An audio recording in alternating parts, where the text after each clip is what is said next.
महाराष्ट्रातील साताऱ्याजवळील एका छोट्या खेड्यात ही घटना घडली. गाव लहान असले तरी तिथे सगळ्यांना सगळ्यांची माहिती असायची. गावाचे नाव होते चिंचपूर. कोणाच्या घरात काय चालले आहे, कोणाचा स्वभाव कसा आहे, कोण कसे जगते, हे सगळे गावकऱ्यांच्या चर्चेत असायचे. त्या गावात एक कुटुंब राहत होते. घरात आईवडील, 2 भाऊ आणि शेतीचा साधा व्यवसाय. मोठ्या मुलाचे नाव होते वेदांत. वय जवळपास 30 वर्षे. वेदांत स्वभावाने शांत, अबोल आणि थोडासा एकलकोंडा होता. गावातल्या लोकांशी तो फार बोलत नसे. शेतीचे काम करायचा, पण बहुतेक वेळ तो स्वतःच्या विचारात हरवलेला असायचा. घरच्यांना मात्र एक मोठी चिंता होती. वेदांतचे वय वाढत चालले होते, पण त्याचे लग्न काही जमत नव्हते.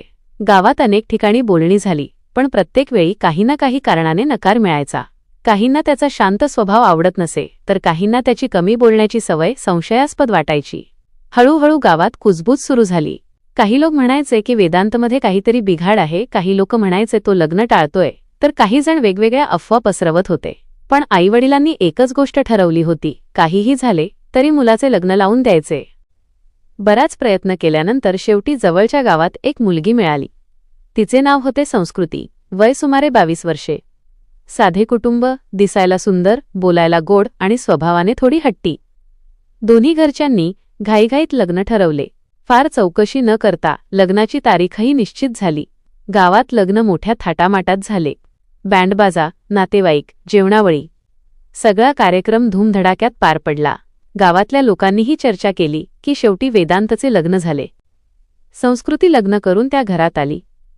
सुरुवातीचे काही दिवस सर्व काही ठीक चालले होते. घरातले लोक तिच्याशी चांगले वागत होते. सासू तिला घरकाम शिकवत होती. लहान भाऊ समर्थ शेतात मदत करत होता. पण काही दिवस गेल्यानंतर संस्कृतीला एक गोष्ट जाणवू झाली. वेदांत तिच्याशी फार बोलत नव्हता. तो रात्री उशिरा झोपायला यायचा, कधीकधी वेगळ्याच खोलीत झोपायचा. सुरुवातीला संस्कृतीला वाटले कदाचित तो लाजाळू असेल. नवीन लग्न असल्यामुळे थोडा वेळ लागेल. पण दिवस आठवड्यांत बदलले, आठवडे महिन्यांत बदलले, तरीही वेदांत तिच्यापासून दूरच राहू लागला. संस्कृतीच्या मनात शंका वाढू लागल्या. ती कधी त्याच्याशी बोलण्याचा प्रयत्न करायची, पण वेदांत विषय टाळायचा. तो फक्त एवढेच म्हणायचा की थोडा वेळ जाऊ दे. हळूहळू संस्कृतीच्या मनात राग आणि अस्वस्थता वाढू लागली. गावातल्या इतर बायका लग्नानंतरच्या गोष्टी बोलायच्या, संसाराबद्दल चर्चा करायच्या, पण संस्कृतीच्या आयुष्यात मात्र काहीतरी वेगळेच चालले होते. घरात एक नोकरही होता. त्याचे नाव होते सार्थक. वय 26 वर्षे. तो शेतात काम करायचा आणि कधीकधी घरातल्या छोट्या मोठ्या कामात मदत करायचा. सार्थक स्वभावाने बोलका होता. काम करताना तो संस्कृतीशी गप्पा मारायचा.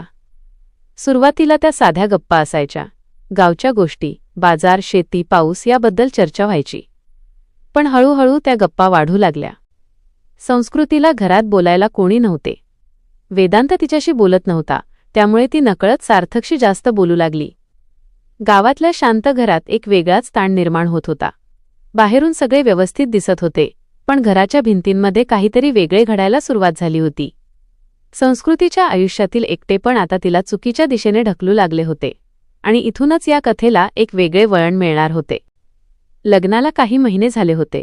बाहेरून पाहता वेदांत आणि संस्कृतीचा संसार अगदी सामान्य दिसत होता. गावातले लोक त्यांना पाहून नेहमी म्हणायचे की दोघे शांत स्वभावाचे आहेत, त्यामुळे त्यांचा संसारही शांतच चालला असेल. पण घराच्या 4 भिंतींच्या आत मात्र एक वेगळीच गोष्ट घडत होती. संस्कृतीच्या मनात सतत एक रिकामेपणा वाढत चालला होता. लग्नानंतर ज्या आयुष्याची तिने कल्पना केली होती ते तिच्या आयुष्यात घडत नव्हते. वेदांत दिवसभर शेतीत काम करायचा, संध्याकाळी घरी यायचा, थोडा वेळ आईवडिलांशी बोलायचा आणि मग स्वतःच्या खोलीत शांत बसून राहायचा. संस्कृतीशी तो फार कमी बोलायचा. सुरुवातीला संस्कृतीने हे सहन करण्याचा प्रयत्न केला. तिला वाटले कदाचित वेळ गेल्यावर सर्व ठीक होईल, पण महिन्यानंतरही परिस्थिती तशीच राहिली. वेदांत तिच्याशी अंतर ठेवून वागू लागला. एक दिवस संस्कृतीने धाडस करून वेदांतला विचारले, आपल्या लग्नाला इतके दिवस झालेत, पण तू माझ्याशी इतका दूर का राहतोस? वेदांत काही क्षण शांत बसला. त्याने संस्कृतीकडे पाहिले, पण काहीच उत्तर दिले नाही. फक्त एवढेच म्हणाला, काही गोष्टी वेळ आल्यावर सांगतो. हे उत्तर ऐकून संस्कृतीचा गोंधळ आणखी वाढला. तिला समजत नव्हते की तिच्या आयुष्यात नेमके काय चालले आहे. हळूहळू तिच्या मनात राग साचू लागला. दिवसभर घरकाम करताना तिच्या मनात विचारांची गर्दी असायची. तिला वाटायचे की तिच्या आयुष्याचा काही अर्थ उरला आहे का? घरातला नोकर सार्थक मात्र तिच्याशी नेहमीच हसत बोलत असायचा. तो काम करताना गाणी गुणगुणायचा, कधी बाजारातली एखादी मजेशीर गोष्ट सांगायचा. त्याच्या बोलण्यात एक मोकळेपणा होता. एक दिवस दुपारी घरात कोणीच नव्हते. सासू गावातल्या एका कार्यक्रमाला गेली होती. वेदांत आणि समर्थ शेतात गेले होते. संस्कृती अंगणात बसून कपडे वाळत घालत होती. सार्थक शेतातून काम करून परत आला आणि पाण्याचा घडा उचलायला आला. तो हसत म्हणाला, "वहिनी, तुम्ही इतक्या शांत का बसल्या आहात? आज काही बोलत नाही?" संस्कृतीने हलकेच उत्तर दिले, "काही नाही." पण सार्थकने लगेच ओळखले की काहीतरी बरोबर नाही. तो तिच्याजवळ बसला आणि म्हणाला, "तुमच्या चेहऱ्यावर दिसतीये की काहीतरी मनात आहे." त्या दिवशी पहिल्यांदाच संस्कृतीने आपल्या मनातले थोडेसे बोलून दाखवले. तिने थेट काही सांगितले नाही, पण तिच्या बोलण्यातून तिच्या आयुष्यातील एकटेपण स्पष्ट दिसत होते. त्या दिवसानंतर सार्थक तिच्याकडे वेगळ्याच नजरेने पाहू लागला. त्याला समजले की या घरात काहीतरी बरोबर नाही. काही दिवसांनी दोघांमधील बोलणे वाढले. कधी अंगणात, कधी शेतात काम करताना, कधी घरातल्या छोट्या छोट्या कामादरम्यान ते गप्पा मारू लागले. सार्थक गावाबाहेरचा असल्यामुळे त्याला घरातील परिस्थितीचे फार बंधन वाटत नव्हते. तो मोकळेपणाने बोलायचा. संस्कृतीलाही त्याच्याशी बोलताना थोडे हलके वाटायचे. तिला वाटायचे की किमान कोणीतरी तिचे ऐकून घेत आहे. पण हळूहळू या गप्पा वेगळ्याच दिशेने जाऊ लागल्या. एक दिवस संध्याकाळी पाऊस पडत होता. सगळे लोक घरात होते, पण रात्री उशिरा पाऊस थांबल्यावर सार्थक गोठ्यातील काम पाहायला गेला. संस्कृती पाणी आणायला बाहेर आली.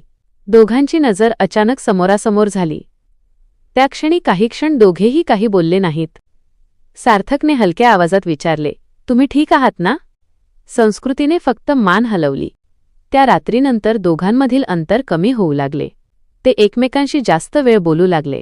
हसणे, गुपचूप भेटणे, लपून गप्पा मारणे हे सगळे वाढू लागले. घरात कुणालाच याची कल्पना नव्हती. काही आठवड्यांनंतर गावात काही लोकांच्या नजरेत काहीतरी वेगळे दिसू लागले. काहींना वाटू लागले की सार्थक आणि संस्कृती एकमेकांशी जास्त बोलतात. गावात कुजबूज सुरू झाली, पण कोणाकडे ठोस पुरावा नव्हता. वेदांत मात्र आपल्या जगातच गुंतलेला होता. तो अजूनही संस्कृतीकडे फार लक्ष देत नव्हता.